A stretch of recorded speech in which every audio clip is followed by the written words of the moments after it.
Pfizer, देखिए ये company को मैं पहली बार जेम्स में कवर कर रहा हूं। और आजकल देखिए इंडिया के मार्केट्स का स्टैंडर्ड ऐसा बड़ा है कि आप ये देख लीजिए कि फाइजर जैसी कंपनी भी स्मॉल कैप ही है। और मैं जेम्स में generally small cap mid cap कोई लाता हूं। स्मॉल कैप जो मिड कैप बन जाते हैं और जो लार्ज कैप है कई बार वो मिड कैप बन जाते हैं, बट फिर भी small cap to mid cap वाली जर्नी बहुत सारे स्टॉक्स में हुई है। और फाइजर एक बेहतरीन स्टॉक है। इस स्टॉक को मैंने बहुत पहले 2020 में दूसरे सेगमेंट्स में रेकमेंड किया, बट जेम्स में आज पहली बार कर रहा हूं। 19,000 करोड़ की मार्केट कैप वाली कंपनी है, third largest MNC pharma company है। आज एक पॉजिटिव न्यूज थी कंपनी के लिए। मतलब जब मार्केट्स खराब रहते हैं तो एक चीज मैंने देखी कि पॉजिटिव न्यूज को कोई रिस्पॉन्स नहीं मिलता है, और जब मार्केट अच्छे रहते हैं तो थोड़ी भी पॉजिटिव और बहुत 5 साल बाद, 3 साल बाद, 2 साल बाद भी आने वाली पॉजिटिव न्यूज का इंपैक्ट आज आ जाता है। तो this is how market sentiments work. But then कई बार ये पॉजिटिव न्यूज देखिए, आज दो पॉजिटिव न्यूज है इस कंपनी के लिए। एक तो इनको ब्लड कैंसर ड्रग के लिए एक ट्रायल चल रही थी, उसमें एक सक्सेस मिली है। इनफैक्ट ये मतलब वर्ल्ड की one of the finest and the biggest pharma company, इसमें तो कोई दो राय है ही नहीं है। और मतलब हमेशा इनोवेशंस में आगे रही है, जो इनके इंटरनेशनल पेरेंट है। और फार्मा रिलेटेड न्यूज जो थी, मार्केटिंग पे जब नकेल कसेंगे तो सर्टेनली देखिए इन कंपनियों को फायदा मिलता है, क्योंकि ऑलरेडी ओवर कंप्लायंट होते हैं, एमएनसी कंपनीज हैं। और जो बड़ी ब्रांड्स होती है, जो एस्टैब्लिश ब्रांड्स होती है, उनको बहुत ज्यादा मशक्कत करनी नहीं पड़ती है। और ये चीज जो छोटी कंपनियां, जो नई कंपनियां, उनको काफी मेहनत करनी पड़ती है, तो उनके ऊपर एक इंपैक्ट ज्यादा पड़ेगा। जो जनरली मैं रेगुलेशंस के इंपैक्ट को जो समझता हूं, क्योंकि हम भी एक रेगुलेटेड बिजनेसेस में हैं, तो हम लोग ये चीज ऐसी हर रेगुलेटर में जब भी कोई भी रेगुलेशन आता है तो इस टाइप का एक इंपैक्ट आता है। बट एनीवेज फाइजर को लेकर मैं फंडामेंटल्स पे भी आता हूं।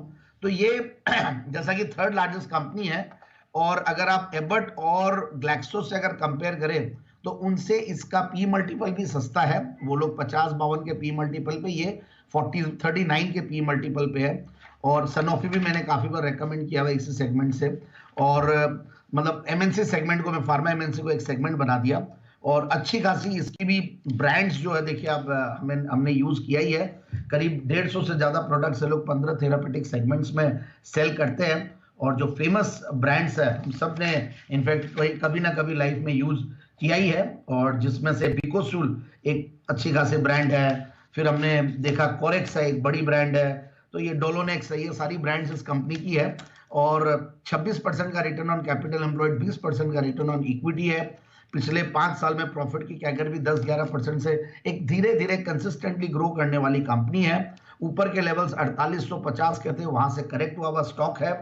और महंगा नहीं है ज्यादा। मार्जिन के प्रेशर की वजह से थोड़ा सा दिसंबर का रिजल्ट्स पे प्रेशर था।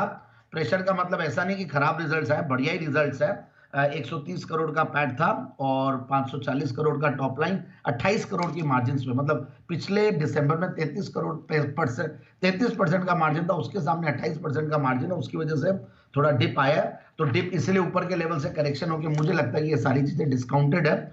और एफआईआई डीआईआई लाजमी है कि अच्छा खासा इनका स्टेक रहेगा ही, 18% के लगभग। प्रोमोटर्स की 64-65% और रिटेल में भी बहुत ज्यादा होल्डिंग नहीं है। तो मुझे लगता है कि स्टॉक को इन लेवल्स पे ले। और मैं जानबूझ के एक सेफ स्टॉक और थोड़ा वैसा स्टॉक लाया हूं जो बहुत ज्यादा बोलने पे भी तेज नहीं हो और डाउनसाइड रिस्क भी नहीं हो। डाउनसाइड रिस्क इसमें बहुत कम लगती है मुझे, और ऊपर का लेवल्स बढ़िया लगता है। तो मैंने इसलिए 4930 का टारगेट लेके आया हूं। और इस स्टॉक को आप कम से कम 6 से 9 महीने की अवधि के लिए होल्ड कीजिएगा। हो सकता है ये रिटर्न्स आ जाएंगे आराम से।